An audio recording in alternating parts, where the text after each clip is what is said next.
இன்றைக்கு நாம் பார்க்க இருப்பது ஒரு மனதை மயக்கக்கூடிய நாட்டுப்புற பாடல்.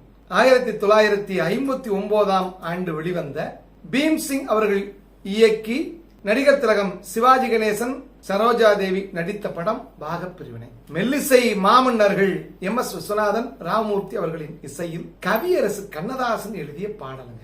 இந்த பாடல் கேட்க கேட்க ஒரு ரம்யமான ஒரு நம்மை அப்படியே கிறங்க வைக்குங்க. என்ன பாட்டு தெரியுமா? தாழையாம் பூ முடிச்சு தடம் பார்த்து நடை நடந்து. இந்த பாட்டு காதல் பாட்டு அப்படின்னு சொல்ல முடியாதுங்க. கவியரசர் கண்ணதாசன் அவர்கள் இந்த பாட்டை காதலுக்கு மேல ஒரு புனிதமான பாடலாக எழுதியிருப்பார்.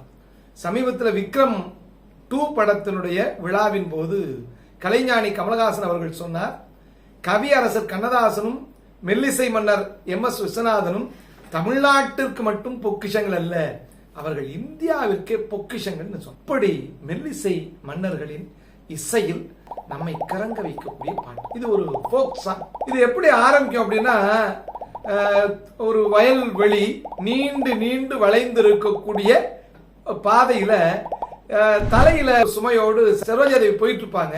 ஒரு கையும் ஒரு காலும் விளங்காத நடிகர் திலகம் சிவாஜி கணேசன் இப்படி பாடுற மாதிரி காட்சி. இந்த பாட்டுக்கு மெல்லிசை மன்னர் பயன்படுத்திய இசைக்கருவிகள் 4 தாங்க. அது இந்த பாட்டுல முக்கியமான இசைக்கருவினா புல்லாங்குழல். அடுத்தது தபேலால இந்த சுத்தியலை வச்சு உருட்டுவாங்கல்ல, டும் டும் டும் டும் டும் டும் டும் டும் டும் டும் டும் டும் டும்.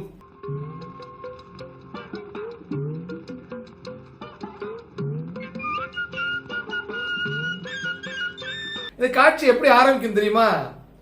தூரத்துல இருந்து ஒரு விவசாயி, ஒரு உழவன் பாடிட்டு இருப்பான்.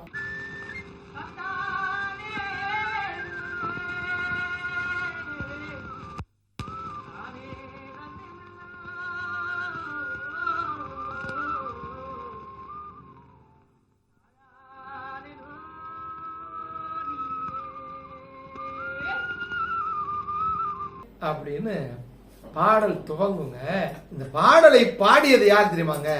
கம்பீர குரல், காந்த குரல் உடைய டி.எம். சௌந்தரராஜன் அவர்களும் பி. லீலா அவர்களும் 2 பேரும் அந்த பாட்டை பாடி அந்த பாவம் இருக்கு. ரொம்ப அருமையா பாடியிருப்பார். கவிப்பேரரசு வைரமுத்து தான் சொல்லுவாரு, பட்டுத்தறி நெசவு செய்யக்கூடிய குடும்பத்தில் பிறந்து பாட்டுத்தறி நெய்தவர் டி.எம். சௌந்தரராஜன் என்று சொல்வார். எவ்வளவு பொருத்தமான வார்த்தை பாருங்க. பாட்டு ஆரம்பிக்கும், தாழையாம் பூ முடிச்சு தடம் பார்த்து நடை நடந்து வாழையிலை போல வந்த பொன்னம்மா என் வாசலுக்கு வாங்கி வந்தது என்னம்மா. சிவாஜி கணேசன் அதுக்கு ஒரு நடிப்பார் பாருங்க. என்ன மகா நடிகன் தெரியுமா?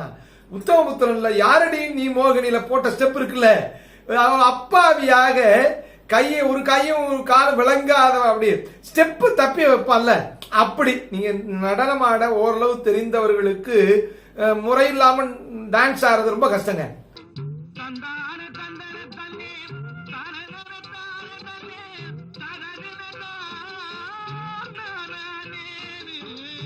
அதுல சிவாஜி கணேசன் சிகரத்தில் நிற்பார். அது என்ன பாட்டுடைய வரி பாருங்க, கவியரசருடைய அந்த நுட்பத்தை பாருங்க. மல்லிகை இல்ல, முல்லை இல்ல, இதெல்லாம் 2 நாள்ல வாடிடும். சரோஜா தேவி தாழம்பூ வச்சு கொண்ட போட்டிருப்பாங்க. தாழையாம் பூ முடிச்சு, தாழம்பூ அது நாளாக அதனுடைய வாசம் அதிகமாக இருக்கும். எப்படிப்பட்ட காதல் தெரியுமா? காதல் மருத்துவர் யாருன்னா கவியரசர். தாழையாம் பூ முடிச்சு தடம் பார்த்து நடை நடந்து. தடம்னா என்ன நம்ம வள்ளிங்க.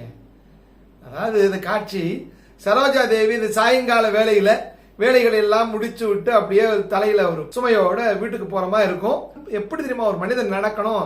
தடம் பார்த்து நடக்கணும்.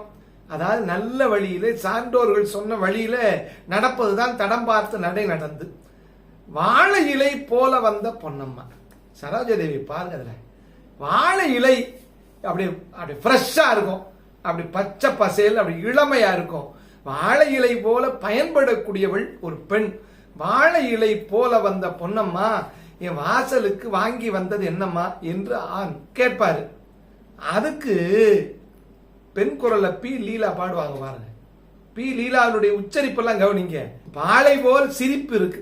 தென்னம்பாலை சிரிச்ச மாதிரி சிவாஜி கணேசனுடைய சிரிப்பு வெள்ளந்தியா ஒரு ஒப்பனை இல்லாம அப்படி இயல்பா இருக்கா. பாலை போல் சிரிப்பு இருக்கு, பக்குவமா குணம் இருக்கு, ஆள் அழகும் சேர்ந்து இருக்கு. யாரு? சிவாஜி கணேசன் கண்ணையா என்கிற பாத்திரத்துல சிவாஜி கணேசன் ஒரு கையும் ஒரு காலும் விளங்க மாட்டிருப்பார். இந்த பெண் சொல்ற ஆள் அழகும் சேர்ந்து இருக்கு கண்ணையா, இந்த ஏழைகளுக்கு என்ன வேணும் சொல்லையா அப்படின்னு ஆரம்பிக்குங்க. பீலியில எப்படி நம்ம பாடுவாங்க? பாலை போல் சிரிப்பு இருக்குன்னு பாட மாட்டாங்க. பாலை போல் சிரிப்பிருக்கு, பக்குவமாய் குணம் இருக்கு, சிரிப்பு இருக்கு.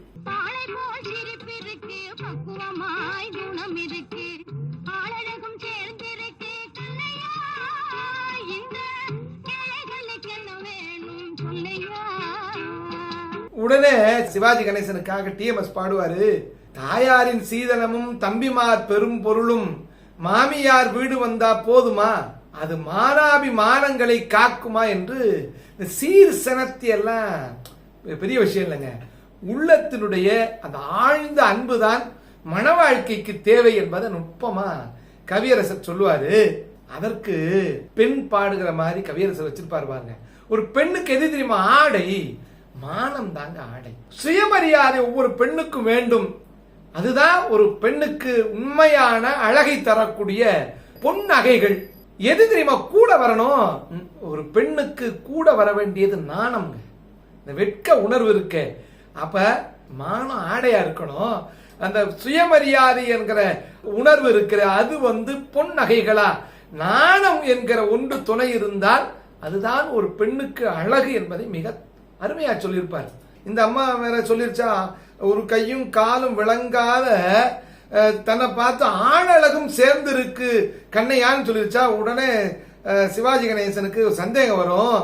அங்கம் குறைந்தவனை, அழகில்லா ஆண்மகனை மங்கையர்கள் நினைப்பதுண்டோ பொன்னம்மா, வீட்டில் மனம் பேசி முடிப்பதுண்டோ சொல்லம்மா.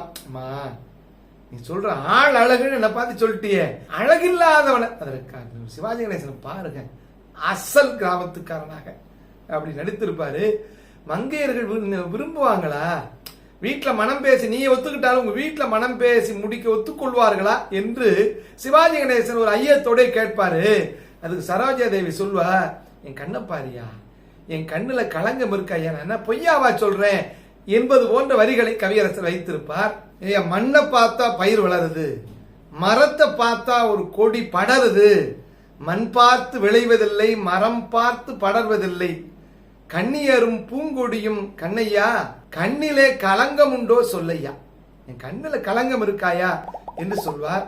இந்த பாட்டுக்கு அப்படியே அந்த முன்னாடி நான் சொன்ன மாதிரி தபேலாவினுடைய டும் டும் டும் டும் டும் டும் டும் அப்படிங்கிற இசையும் புல்லாங்குழலும் அப்படியே அந்த பாடலோடு சுதி சேர்ந்து நம்முடைய செவிகளுக்கு இன்பத்தை பாய்ச்சும்.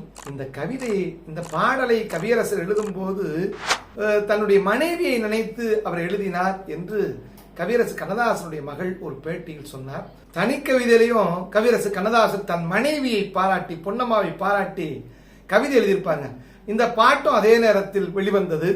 பொன்னழகி என் மனைவி, பூமியிலும் பொறையுடையார், பொன்னம்மா என்று அழைப்பேன் பொங்கி வரும் அன்பினிலே, அத்தை மகள் அல்ல அந்நியந்தான் என்றாலும் சத்தியத்தில் வந்துதித்த சமத்து குலமகள்தான், பொன்னம்மா சமையல் என்றால் பூமியெல்லாம் வாசம் வரும், தக்காளி பச்சடியும் சாம்பாரும் காய்கறியும் கொத்துமல்லி சட்டினியும் கோவைக்காய் பொரியலுமாய் அள்ளி அள்ளி வைத்து என்னை அருகிருந்து பார்த்திருப்பாள். தன் மனைவியை பத்தி எவ்வளவு உருகி உருகி எழுதுறார் கவியரசு கண்ணதாசன். பட்ட கடன் கொஞ்சமல்ல, பரிதவிப்பும் கொஞ்சமல்ல, கெட்ட கதை கொஞ்சமல்ல, கீழ் நிலையும் கொஞ்சமல்ல, அத்தனையும் தாங்கி நான் யாருக்கு வாழ்கின்றேன், தத்தை அவள் என் மனைவி தாலிக்கே வாழ்கின்றேன் என்று தனிக்கவிதையிலும் பொன்னம்மாவை புகழ்ந்திருப்பார். 1952 வந்த இந்த பாடல் 62 ஆண்டுகளை கடந்தும் மென்மையாக நம்மை மயங்க வைக்கிற, கிறங்க வைக்கிற, நம்மை உறங்க வைக்கிற பாடலாக இந்த பாடல் அமைந்திருக்கிறது.